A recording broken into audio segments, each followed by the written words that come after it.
María Meléndez también nos dice, ¿todo está bien? Ok, buenas noches entonces, maestras, maestros, damos inicio a esta videoconferencia que nos convoca el día de hoy. Mi nombre es Jenny Chávez y hemos tenido oportunidad de interactuar por este medio, entonces hoy día vamos a ponernos en contacto simultáneamente con maestros y maestras de diferentes regiones y ciudades de nuestro país. Me dicen por acá, Yungay presente, bienvenidos. Me gustaría saber de qué otros lugares estamos contactándonos.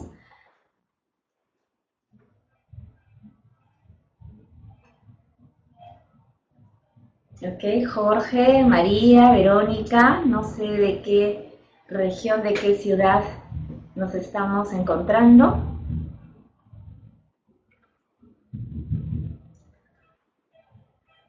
Bueno, Juan Edgar nos dice Yungay, María Meléndez nos dice Trujillo, bienvenido Trujillo. Jorge de Arequipa, la ciudad blanca, bienvenido también, Arequipa.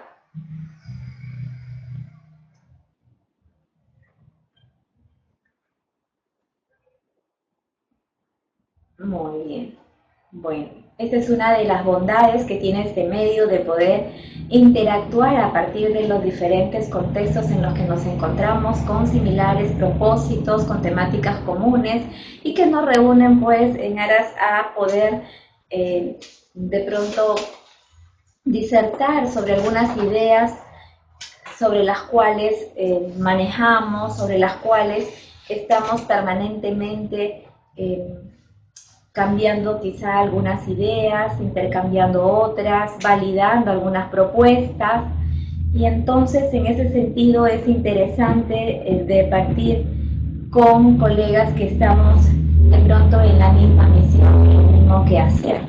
La idea es unificar algunos aspectos, unos pisos teóricos que nos puedan orientar hacia todos estos cambios que estamos experimentando y validando en la práctica misma de nuestro sistema educativo peruano.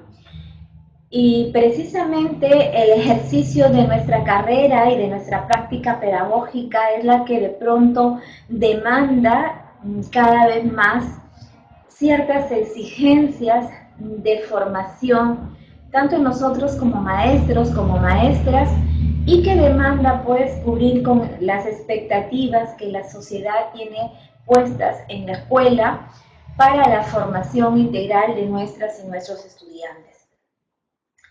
A manera de introducción, vertamos algunas ideas previas sobre aquel documento oficial que a la vez constituye una política de Estado, como lo es el Proyecto Educativo Nacional. Todo lo que estamos involucrados en lo que es el terreno educativo, tendríamos que tener como una línea directriz, como un derrotero claro, la intencionalidad educativa que se plasma en ese proyecto educativo nacional, puesto que es lo que como peruanos y como peruanas buscamos en términos educativos. De pronto es este documento el que va a orientar nuestro quehacer y que nos va a presentar metas muy claras sobre lo que queremos y debemos alcanzar como sociedad peruana. Entonces, este proyecto educativo nacional nace a raíz de la necesidad de poder contar con una propuesta educativa oficial y nacional que responda a las necesidades, intereses, demandas de la sociedad peruana, puesto que antes de contar con este proyecto educativo nacional teníamos una suerte de currículos llamados los DCB, ¿no? Los diseños curriculares básicos, que eran implementados de repente a través de los diferentes gobiernos, a partir de las diferentes políticas que se venían instalando en el país, pero que no tenían un asidero, puesto que no había calcado una realidad educativa a la que se tenía que responder. Es así que desde el año 2007 tenemos este proyecto educativo nacional que, como les repito, es una política de Estado y que nos va a permitir ver hacia el año 2021 qué logros educativos vamos alcanzando, qué aspiraciones se van concretando, y también, como toda propuesta, tiene una etapa de corte para su evaluación o para su rediseño, o de pronto alguna reformulación o reajuste que está prevista para el año 2015, que ya es el año que tenemos a puertas, el año que viene, y que nos va a permitir de algún modo evaluar cuánto hemos avanzado, cuán significativos han sido todos estos cambios que se vienen dando. Entonces, en ese marco, el sistema educativo peruano ha sufrido una serie de cambios a fin de poder ir implementando el cómo que viabilice esta propuesta.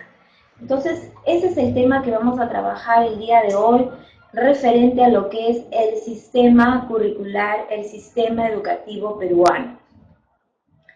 Y a propósito de esto, todos hemos sido testigos, a partir del año pasado, del año antepasado, los cambios que se han venido dando respecto a lo que es este sistema curricular. Hoy día vamos a analizar un poquito cada uno de los elementos que constituyen este sistema curricular desde cada uno de los aspectos que involucra, y partiremos de hablar del marco curricular nacional.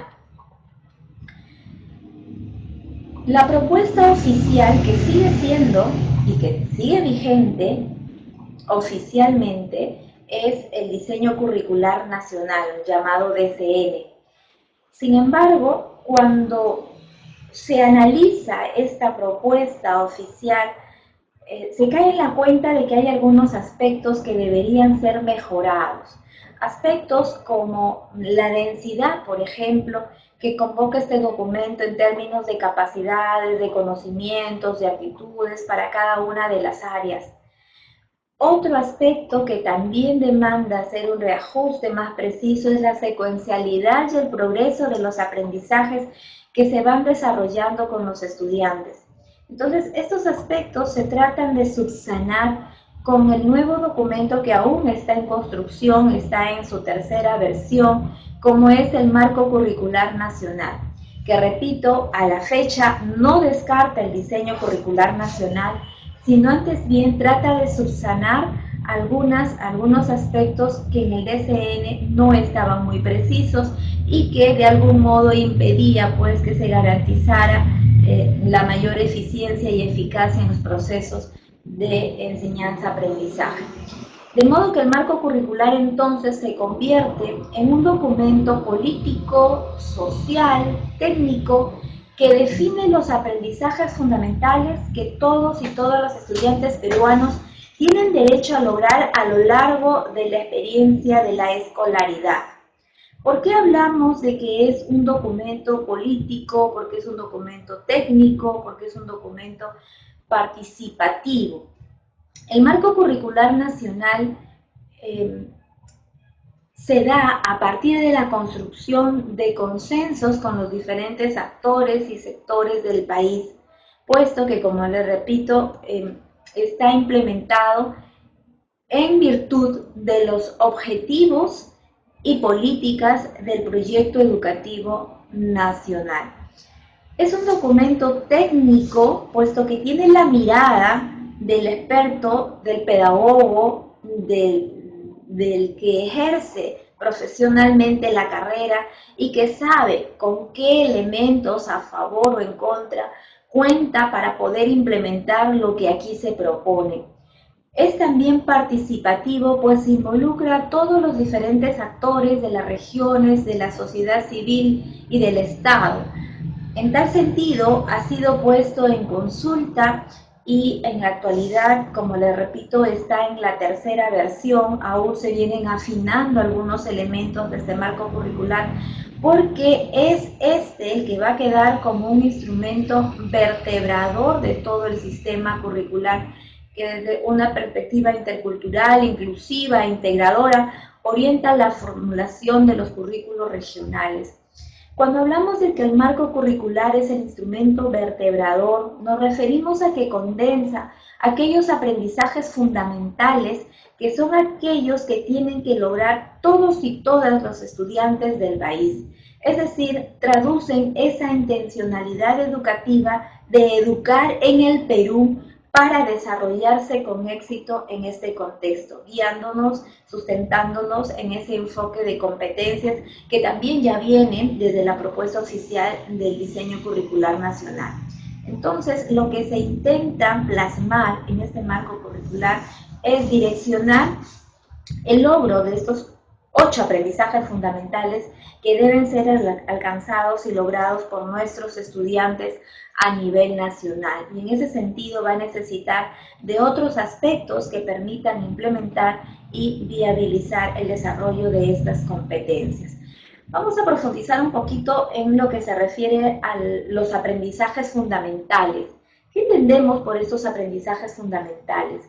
Son las competencias que todo peruano debe desarrollar a lo largo de su escolaridad para poder aprovechar en igualdad de condiciones todas las oportunidades disponibles para su desarrollo como persona y ciudadanos.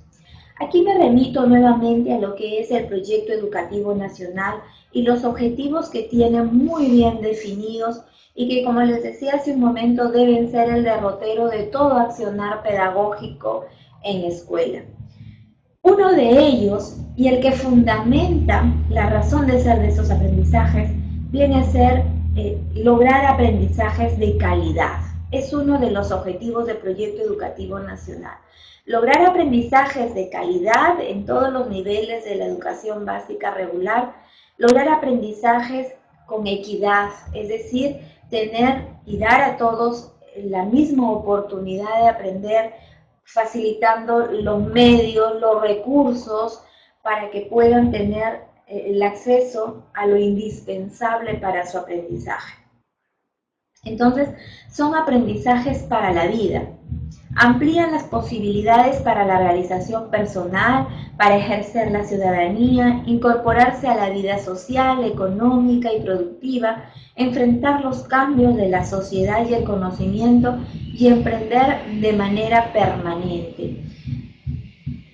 Los maestros siempre están cuestionando el presentar los aprendizajes fundamentales versus las áreas curriculares, qué relación tienen o si uno descarta ya a lo otro.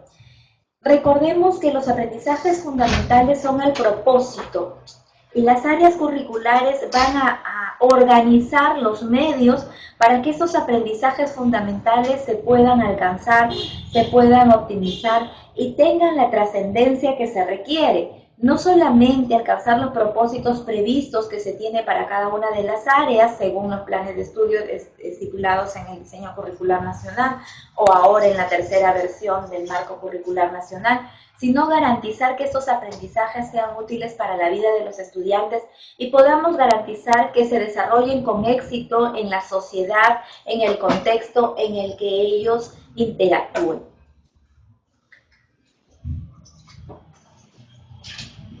Estos aprendizajes fundamentales se han venido reformulando, rediseñando en estas versiones del marco curricular nacional con la intencionalidad de que sean fáciles de asimilar, de comprender y de internalizar por cada uno de los maestros y maestras.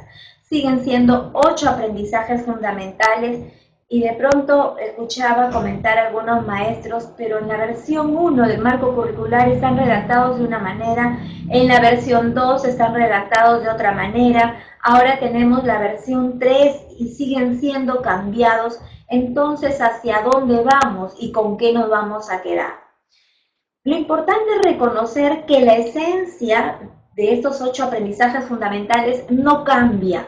Si bien la redacción se ha venido, desde mi punto de vista, simplificando poco a poco, como les comentaba, con la intención de que sean fácilmente asimilados por los maestros e internalizados para comprender la manera que tenemos que atenderlos. Entonces, en ese sentido, se siguen haciendo unos reajustes que son más de nomenclatura y no de esencia en lo que son estos 8 aprendizajes fundamentales. Lo cierto es que siendo como son macrocompetencias que tenemos que lograr y alcanzar en todos y todas nuestras estudiantes, se tienen que atender de la mejor manera. Y esto pasa por tener la claridad de lo que cada uno de estos significa.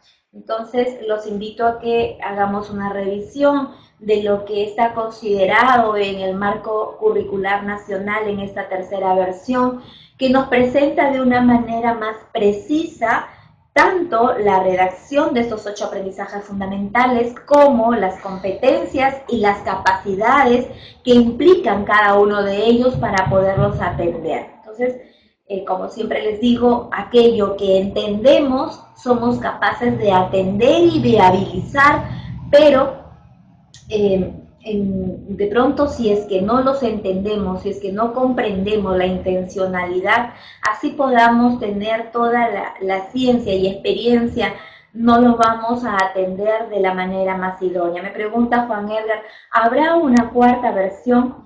Todos esos documentos, les repito, están en un proceso de construcción.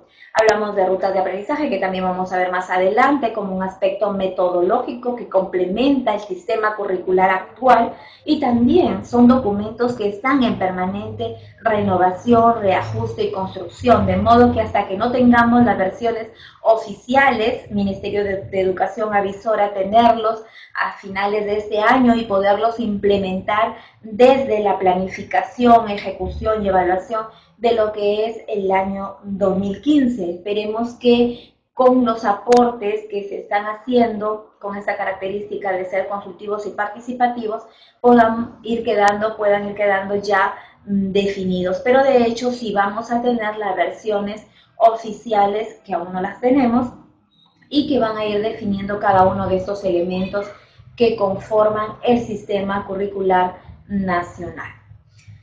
Otro de los elementos que es parte de este sistema curricular nacional actual vienen a ser los mapas de progreso. ¿Qué son los mapas de progreso?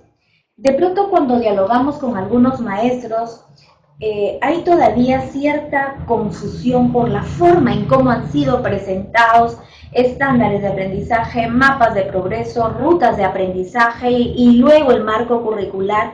Y es entendible esa confusión en la medida en que los hemos ido teniendo a la mano, pero de una manera no tan articulada, digamos, porque si hablamos de que el marco curricular nacional es el elemento vertebrador, entonces debe ser el que da sustento a todos estos otros elementos.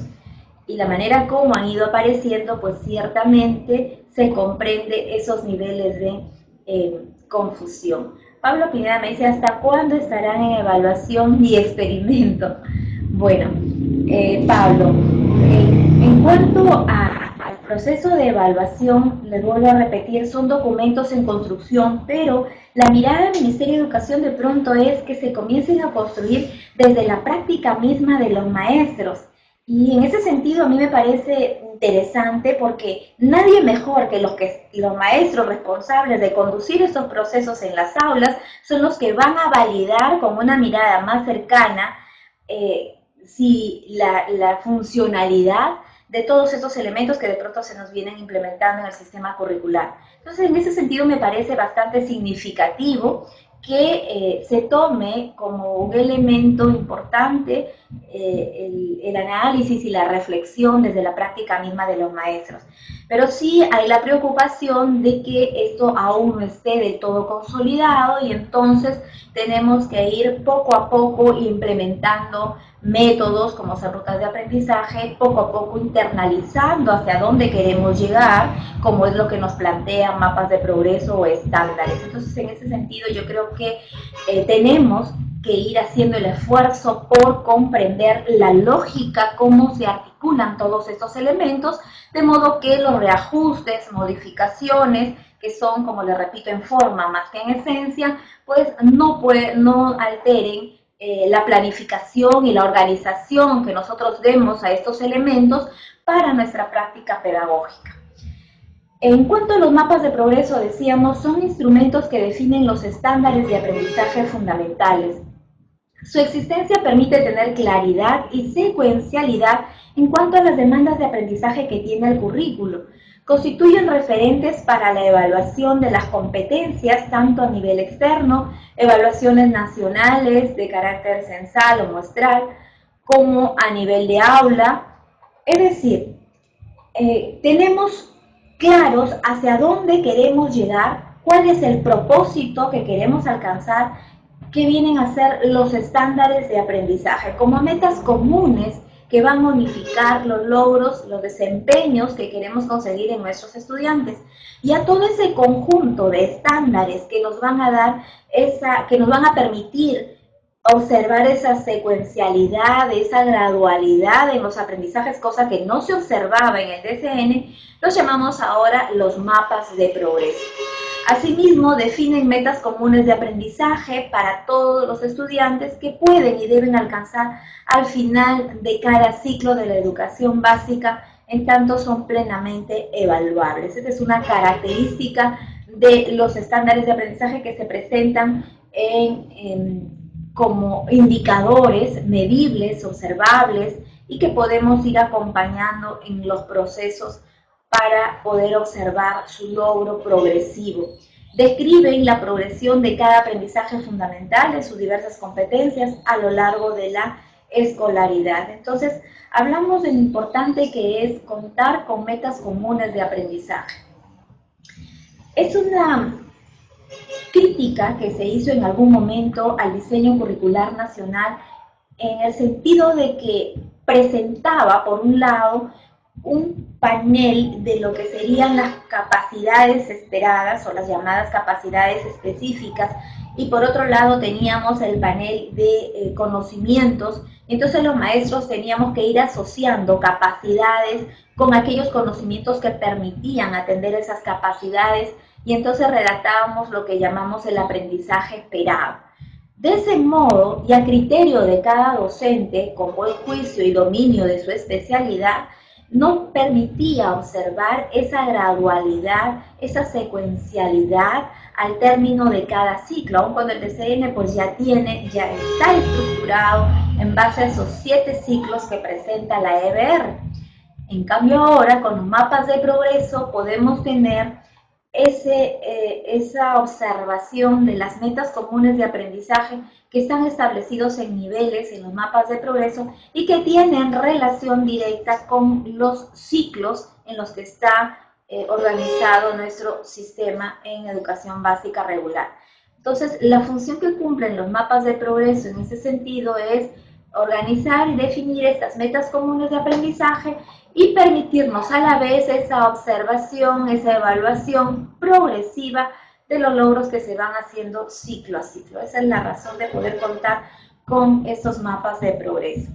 Los estándares de aprendizaje, como ya habíamos dicho, se condensan en lo que son los mapas de aprendizaje y obedecen a cumplir uno de los objetivos del Proyecto Educativo Nacional. Por eso les hablaba yo al inicio de que es cuán importante es internalizar lo que significa el Proyecto Educativo Nacional, lo que implica, cuáles son esas demandas, y estas se traducen de una manera muy clara en los objetivos que persigue este Proyecto Educativo Nacional. Específicamente el objetivo 2, instituciones educativas que garantizan el aprendizaje pertinentes de calidad, que lo habíamos mencionado al inicio, como lograr la calidad de los aprendizajes, es uno de los objetivos que mueve esta intencionalidad de especificar los estándares de aprendizaje en atención a implementar también la política 6, que hace referencia a definir estándares nacionales de aprendizaje prioritarios y evaluarlos regularmente, porque permite esa secuencialidad y esa gradualidad. Entonces, los estándares de aprendizaje son establecidos para atender al objetivo 2 del Proyecto Educativo Nacional sobre la pertinencia y calidad de los aprendizajes y a la política 6 de definir estándares nacionales de aprendizaje prioritarios y poderlos evaluar regularmente. Lo presentamos en esta vista porque suele ser alguna tipología de ítems que se presentan en las últimas evaluaciones que se han tenido de ascensos de los maestros, aparece como fundamento de lo que son, de lo que hay hoy como estándares, como mapas de progreso. Entonces es importante conocer a qué objetivo corresponden, a qué política implementa estos estándares de aprendizaje. Los estándares de aprendizaje son metas de aprendizaje claras y precisas que se espera que logren todos los estudiantes de un país a lo largo de su escolaridad. Habíamos dicho que los mapas de progreso condensan todo este conjunto de estándares, pero son cada uno de estos estándares redactados como indicadores los que se van a ir observando y los que se van a ir acompañando para poder llegar a alcanzarlos como metas comunes establecidas. Son una apuesta por la calidad y la equidad, que son dos aspectos de los que ya hablábamos en los objetivos del Proyecto Educativo Nacional, la calidad de los aprendizajes y la equidad, ya que parten del supuesto de que el sistema educativo debe asegurar que todos los estudiantes peruanos logren los aprendizajes fundamentales independientemente de su origen socioeconómico, étnico y cultural. Este enfoque y esta propuesta educativa vigente atiende al tema de interculturalidad, de modo que podamos verla como una riqueza sobre la que se pueda construir calidad de aprendizajes, asegurar la significatividad de los aprendizajes partiendo de la realidad y el contexto en la que están nuestros estudiantes inmersos, y evitar verla como una limitante o como una dificultad, pues es una diversidad que de pronto podría generarnos distintas maneras de orientar el aprendizaje. Entonces, creo que todos estos cambios van comprometiendo también la convicción, más aún de los maestros y de las maestras, porque tenemos que atender aspectos muy diversos e irlos asociando a los propósitos. Entonces, esa es la idea de poder ir conociendo estos elementos y estos cambios que se están implementando en lo que es nuestro sistema curricular peruano. ¿Qué son los mapas de progreso? Los mapas de progreso, hemos dicho, son ese conjunto de estándares nacionales de aprendizaje. Además, se presentan como herramientas que describen los aprendizajes que se espera logren todos nuestros estudiantes a lo largo de toda su trayectoria escolar. Describen la progresión de las expectativas de aprendizaje que se espera que todos los estudiantes logren y están en relación a cada ciclo y área curricular determinada. Me pregunta por acá Pablo, ¿cuál es la relación entre los aprendizajes fundamentales con los estándares? Los aprendizajes fundamentales resultan ser competencias trascendentales, lo que llamamos también aprendizajes para la vida. En ese sentido, esos aprendizajes se tornan complejos de orientar, de acompañar y de evaluar. Por lo tanto, necesitamos algunas escalas graduales que nos vayan diciendo cómo nos vamos acercando a la consecución de esos aprendizajes fundamentales o cuán lejos estamos de alcanzarlos. Esa es la función de los estándares de aprendizaje que se establecen bajo la modalidad de indicadores que pueden ser perfectamente medibles y evaluables. Entonces, esa es la función de los estándares y esa es la ayuda, la herramienta que nos dan los mapas de progreso para llegar a la meta, que es lógicamente llegar a conseguir los aprendizajes fundamentales y cuyo logro pues no se va a dar en el término de un grado y de un ciclo, sino que tienen que lograrse a lo largo de todo ese proceso de escolaridad que viven nuestros estudiantes. Hugo nos dice, son propósitos, claro, son metas establecidas. Y lo importante de estas es que son comunes y que ya no están tan ambiguas como las tuvimos en algún momento, muy dispersas, muy a criterio de los docentes y que no nos permitía de pronto homogeneizar. Y esto se notó mucho en las evaluaciones censales que se aplican a los estudiantes como muestra, como son en el caso de los estudiantes de segundo grado de primaria, cuya evaluación acabamos hace unos días se acaba de dar, 12, 13 de noviembre, y que nos permite ver cómo estudiantes enfrentados a similares circunstancias de aprendizaje, demandas y metas de aprendizaje, cómo presentan esa diversidad de resultados, cómo es que esos aprendizajes aún no están suficientemente de pronto unificados en aquello que es permitido. Sabemos que los contextos en los que se manifestaría la actuación de esos aprendizajes pues van a ser un poco distintos, pero la intencionalidad de los propósitos siguen siendo los mismos. Entonces, en ese sentido, estos estándares nos van a permitir darnos cuenta de cuán unificado está ese trabajo y ese desempeño pedagógico y los logros que van alcanzando nuestros estudiantes.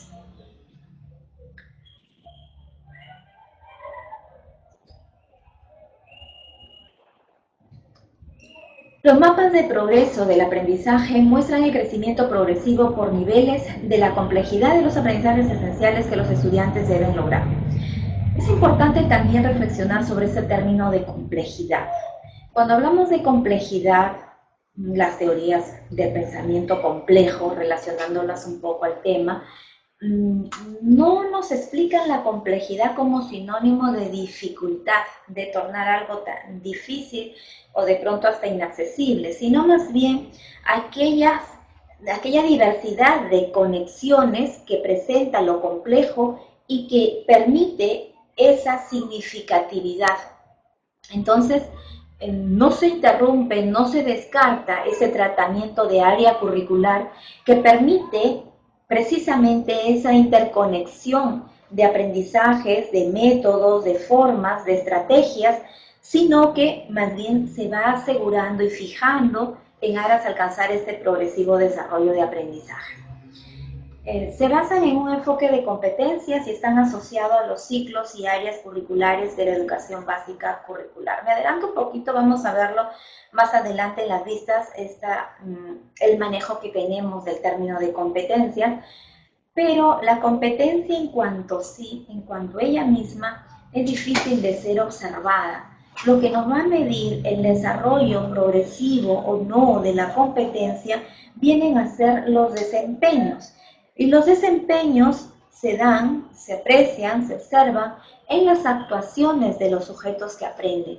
De modo que hablar de un enfoque de competencias significa atender estos saberes que posibiliten la actuación idónea del estudiante cuando es enfrentado a un contexto determinado, a una situación específica.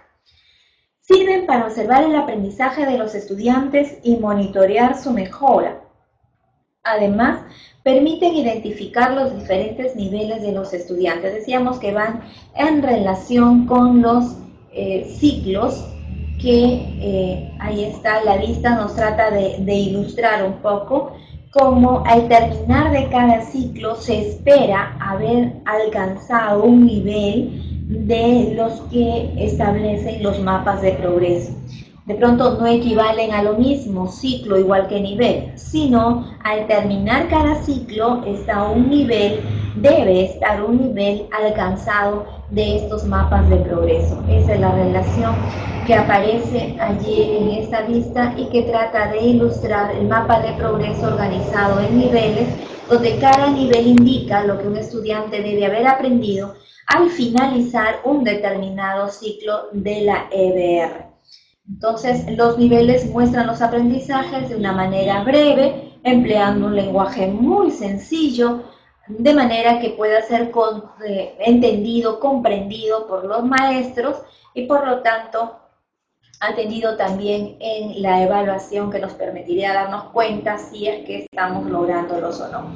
La siguiente lista también nos permite apreciar de una manera más clara cómo los niveles de los mapas de progreso se van dando al término de cada uno de los ciclos Por ejemplo, vemos cómo al terminar el ciclo 7 de la EBR, que comprende tercer, cuarto y quinto grado de educación secundaria, al concluir el ciclo 7 estamos ubicándonos en el nivel 7 del mapa de progreso.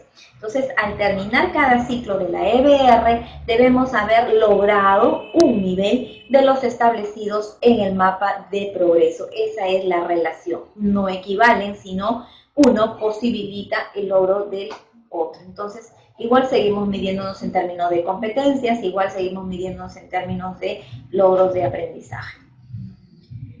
Por razones metodológicas y pedagógicas, los aprendizajes esperados para cada una de las áreas se organizan en competencias. Eminentemente, el enfoque de competencias es transversal a toda esta propuesta, dinamiza toda la ejecución, la evaluación y la planificación de esta propuesta curricular.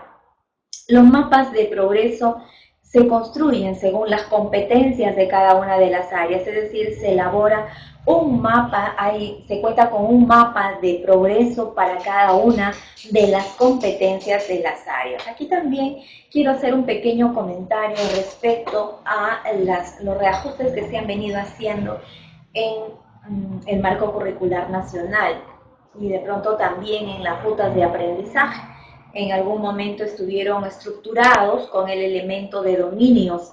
Sin embargo, estos dominios aluden a lo que en el DCN fueron en su momento los organizadores, que no hacían más que estructurar el conocimiento de acuerdo a los conocimientos, de acuerdo a los contenidos que se relacionaban entre sí. De modo que era más un elemento de orden, no de propósito, no de intención. La competencia ahora trata de viabilizar no como ese conjunto de conocimientos ordenados, sino más bien como todos aquellos elementos que posibilitan ese desempeño por el enfoque de competencias por el que estamos trabajando. De modo que ya no se ha estructurado en adelante las áreas como en función a dominios. Aquí tenemos alguna ilustración que no intentamos captarla a la vista, pero en términos de estructura sí, cómo es que se presentan los mapas de progreso en cada uno de sus niveles, en este caso correspondiente a la lectura, a la escritura, que son del área de comunicación. ¿Cuál es la función entonces de los mapas en el conjunto de instrumentos curriculares? Hemos dicho que el diseño curricular nacional sigue siendo la propuesta educativa oficial actualmente. Entonces, plasma qué deben aprender los estudiantes. Los mapas de progreso nos dicen qué se debe observar y con qué criterio observarlo. Por eso es que hablamos de que los dos estándares están redactados en términos de indicadores, de modo que sean observables, que sean medibles, que sean evaluables. Además, tenemos también las orientaciones y guías metodológicas que nos van a orientar sobre cómo se puede generar esos aprendizajes. Me adelanto un poquito aquí sobre lo que es rutas de aprendizaje. Rutas no es intencionalidad. Rutas no responde al qué quiero lograr. Rutas responde a cómo quiero lograr esos aprendizajes, a una alternativa metodológica de cómo lograr esos aprendizajes, que de pronto en otras oportunidades y en la implementación de la propuesta del DCN la teníamos en alguna mirada en lo que se refiere a las OTPs o las orientaciones técnico-pedagógicas que se daban para cada una de las áreas. Entonces vamos a hablar más adelante un poquito más específicamente sobre lo que es rutas de aprendizaje. Los libros textos que vienen a complementar la intencionalidad que nos plasma el diseño curricular, como la gradualidad de los aprendizajes que nos presentan mapas de progreso, y nos ayudan a cómo apoyar el desarrollo de los aprendizajes del currículo en el aula. De modo que este material, estos recursos están siendo reestructurados, rediseñados en función a lo que es a lo que se está buscando, como es el desarrollo de los aprendizajes fundamentales, alcanzar el desarrollo de competencias, de modo que todo esto aparece articulado, seriado, para poder armonizar el logro de las competencias. ¿Cómo se presentan los mapas de progreso? Bueno, tenemos aquí algunas ilustraciones. Con gracia veíamos que algunos ítems propuestos en las evaluaciones recientes hablaban de señalar cuántos fascículos constituían lo que era el mapa de progreso, cuántos fascículos constituían rutas de aprendizaje para una determinada área, ¿no? Imagino yo, era un poco la intencionalidad de conocer cuánto se estaba de pronto actualizado en estos temas, o cuánta curiosidad y cuánto compromiso en conocer, en manejar estos instrumentos, estos recursos, ¿no? Fue uno o dos ítems que estaban asociados a la presentación de estos últimos documentos. Entonces, de pronto por allí hay alguna referencia en esta lista sobre lo que constituyen estos materiales.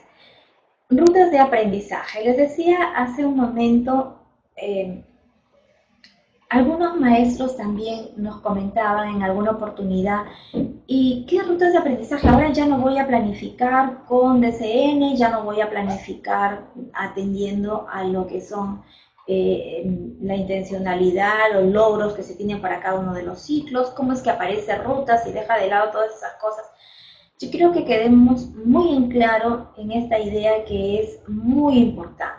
Rutas de aprendizaje es un complemento, es un elemento del sistema curricular, pero que, como les decía, su intencionalidad es metodológica, no es la intencionalidad educativa, no es el derrotero como son los aprendizajes fundamentales, como es el marco curricular nacional, no traducen la intencionalidad. Es una herramienta que nos va a permitir, como muchas otras, como todas las otras metodologías que tú como maestro, como maestra hayas venido implementando y validando en tu propia práctica, y de pronto pues ver cuáles sí funcionan en esa realidad educativa en la que te desempeñas, cuáles son muy bonitas en teoría pero que no aterrizan en la práctica, cuáles de pronto no basta el conocimiento de la técnica, de la estrategia, sino que necesitas implementar recursos con los que aún no cuentas. O sea, es una opción metodológica, de modo que no se convierte en una camisa de fuerza que deba ser replicada por los maestros y por las maestras tal cual está dada. Son un elemento orientador, son herramientas complementarias, son herramientas metodológicas, pero no son intencionalidad educativa. Esto lo tenemos que tener muy claro, porque cuando nosotros nos enfrentamos a un proceso de planificación, que es lo previo a la ejecución, obviamente, la primera pregunta que nosotros los maestros nos hacemos es ¿qué quiero que mis estudiantes logren? Esa respuesta no la voy a encontrar en rutas. Si bien es cierto que cuando hemos tenido estos documentos a la mano, hemos partido de encontrar en rutas de aprendizaje competencias, hemos encontrado en rutas de aprendizaje indicadores, hemos encontrado en rutas de aprendizaje hasta estándares y luego la metodología descrita. Y de pronto pues eso nos ha podido hacer por ahí caer en la cuenta de que estamos teniendo ahí qué es lo que vamos a buscar en los aprendizajes de los estudiantes. Pero les vuelvo a repetir, eso está condensado en el elemento vertebrador que es el marco curricular nacional. Y rutas aparece como una propuesta metodológica, una alternativa metodológica para alcanzar esa intencionalidad educativa, valga decir, esos aprendizajes fundamentales y esas competencias previstas en el marco curricular nacional. Si esa idea la tenemos clara, entonces vamos a encontrar en rutas una posibilidad de canalizar los aprendizajes de mis estudiantes, conociendo sus características, partiendo de sus contextos, conociendo sus intereses, sus necesidades, y además articulada en sintonía con aquella práctica pedagógica que me da resultados con ese grupo de estudiantes que aprenden de esa manera, que tienen esas curiosidades, que tienen esas intenciones, que tienen esos propósitos, que tienen esas expectativas en su aprendizaje. De otro modo, no le vamos a encontrar sentido y vamos a pensar que es una imposición que no sabemos si resulte o no resulte. Nosotros como maestros debemos entender la lógica de los procesos que queremos implementar en las aulas, sino partiendo de ahí, no esperemos los mejores resultados, ¿no? Entonces, rutas de aprendizaje se convierte en un conjunto de herramientas, de orientaciones pedagógicas, de orientaciones didácticas, dirigidas hacia lo que es el logro de los aprendizajes fundamentales. No nos olvidemos que la ruta es llegar a la consecución de los aprendizajes fundamentales. Entonces, esta vista nos trata de ilustrar un poquito la ruta, el camino, ¿no?, de lo que Mapas de Progreso nos pautea como meta. Rutas de aprendizaje nos viabiliza un camino y la intencionalidad final que vienen a ser los aprendizajes fundamentales. Esa es entonces, maestros, maestras, la secuencia que debemos articular para nuestros procesos de planificación, ejecución y evaluación curricular en nuestra práctica pedagógica. Rutas, entonces, no son recetas, no dan recetas a seguir de manera ciega y rígida, por el contrario, ofrecen orientaciones que cada docente podrá adecuar a su realidad, haciendo uso de sus saberes pedagógicos, de su creatividad. Y como siempre les digo, al tratar con maestros y maestras, nuestra ciencia y nuestra experiencia son un importante termómetro de la significatividad que vamos consiguiendo en nuestros y nuestras estudiantes. De ahí que todas las orientaciones metodológicas que podamos conocer o implementar son bienvenidas en aras a lograr los aprendizajes que estamos esperando en nuestros y nuestras estudiantes. Las rutas de aprendizaje entonces están formuladas en un enfoque por competencias, es el fundamento de todo este quehacer. Son definidas como estas competencias que son definidas como un saber actuar en un contexto particular, en función de un objetivo y una solución de problemas. Cuando hablamos de apostar por el desarrollo de competencias, recuerdo muchos años 90, 92, cuando viene esta terminología del currículo por competencias a nuestro país, porque en otros países pues ya había sido implementada, pero de pronto había quienes la hacían sinonimizar con lo que estaba vigente en aquellas épocas, como eran los objetivos curriculares. Y entonces los maestros, al pasar de un currículo por objetivos en el marco de la tecnología educativa, hacia el desarrollo de competencias, decían, pues es lo mismo, le cambias el nombre, pero es lo mismo. La función es la misma, el propósito, el objetivo, la meta, la competencia, la función, siguen siendo todos propósitos, siguen siendo todos fines, pero la complejidad, la significatividad y la trascendencia que pueda tener uno o lo otro es totalmente diferente.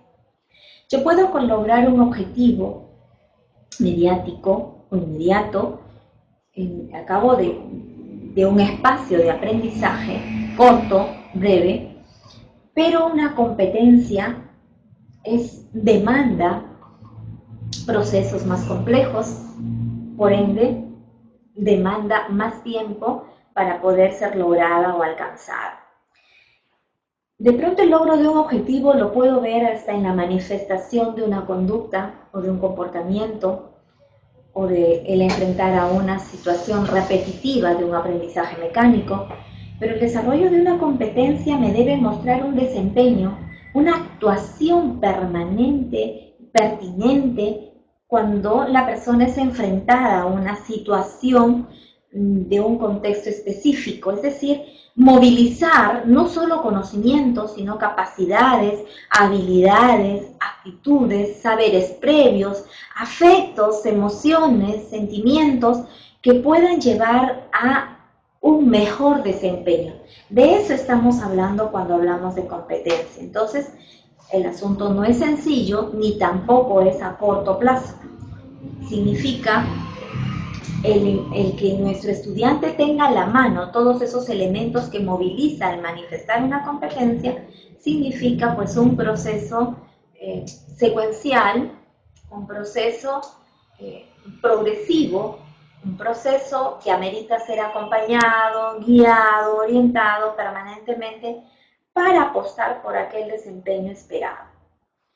El enfoque por competencias entonces utiliza conocimientos, habilidades, actitudes para solucionar situaciones y problemas de la vida cotidiana. Volvemos nuevamente al tema de aprendizajes fundamentales, aprendizajes para la vida.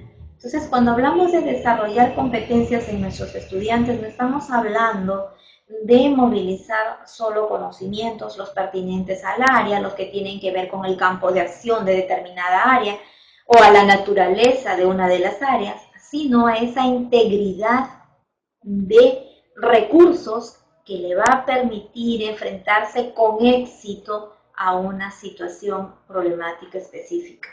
Entonces, eso es lo que nos convoca al desarrollar o al apostar por el desarrollo de competencias. Este saber actuar debe ser pertinente a las características de la situación y la finalidad de nuestra acción. El término pertinencia es un término que nosotros debiéramos analizar y tener presente en el ejercicio de nuestra práctica, porque la pertinencia tiene que ver con aquello que es lo mejor, lo idóneo para el grupo o para el estudiante con el que estoy trabajando. De pronto no es lo más pertinente para A igual o en igual dimensión para B o para C. La pertinencia tiene que ver con considerar los elementos, los recursos, los aspectos, los contextos, hasta la realidad estudiante, para poder determinar si es para él o no lo más idóneo, lo más significativo, lo trascendente o lo que va a quedar como aprendizaje de calidad para él. Entonces, por eso que este enfoque habla mucho de tener en cuenta las características de nuestros estudiantes, que pasa por un conocimiento no solamente de su desarrollo cognitivo, psicológico, volitivo, sino también de todos esos procesos que van acompañando este crecimiento y desarrollo que tenemos como ser humano. Entonces, ¿cómo se presentan las rutas de aprendizaje? En un enfoque para cada aprendizaje, las condiciones y escenarios para el logro de los aprendizajes, en relación con las competencias, con las capacidades, con las orientaciones didácticas. Todos estos elementos son considerados en las propuestas metodológicas de rutas de aprendizaje. De ahí que las hay, así como los mapas de progreso, que las hay también para cada una de las áreas, o por lo menos en la tendencia no las tenemos en el nivel secundario todavía para todas las áreas, en el nivel inicial sí las tenemos, en el nivel primario también tenemos para la mayoría para 4 áreas, en secundaria aún no las tenemos para todas las demás áreas, y el Ministerio de Educación están en un proceso de evaluación para ver cuánto de lo que se ha implementado en este tiempo del año 2013 a lo que va del año 2014 han sido funcionales, han sido aplicadas, han sido tomadas en cuenta, y qué resultados se han conseguido con estas metodologías propuestas en rutas de aprendizaje. Pero una de las bondades es que están propuestas atendiendo al campo de acción y a la naturaleza de cada una de las áreas. De ahí que no son estandarizadas para todas las áreas curriculares, sino que son opciones metodológicas propuestas en virtud al campo de acción y a la naturaleza de cada una de las áreas. Eso hace que esta bondad, esta riqueza que tienen rutas de aprendizaje, nosotros la podamos ir complementando con el dominio que se tiene de la especialidad. Entonces, rutas de aprendizaje están formuladas desde un enfoque por competencias, eso nos debe quedar muy claro. El enfoque de competencias que moviliza no solo conocimientos, sino también otros recursos, como ya hemos dicho. Pero es importante saber que este enfoque de competencias también está articulado con ese conjunto de saberes que por años y a nivel internacional han sido denominados los 4 saberes o los pilares de la educación, propuestos por este francés Jacques Delors en su obra La educación encierra un tesoro, y cuya propuesta ha transversalizado currículos a nivel nacional, puesto que han sido presentados en respuesta a una demanda educativa a nivel internacional, y entonces se constituyen en un referente, en un piso teórico de lo que es o son las competencias y este enfoque de competencias. Nos estamos refiriendo a ese saber hacer, a ese saber ser, a ese saber o conocer y al saber convivir. Competencias que de pronto son muy complejas, pero que en la medida que se articulen, se cohesionen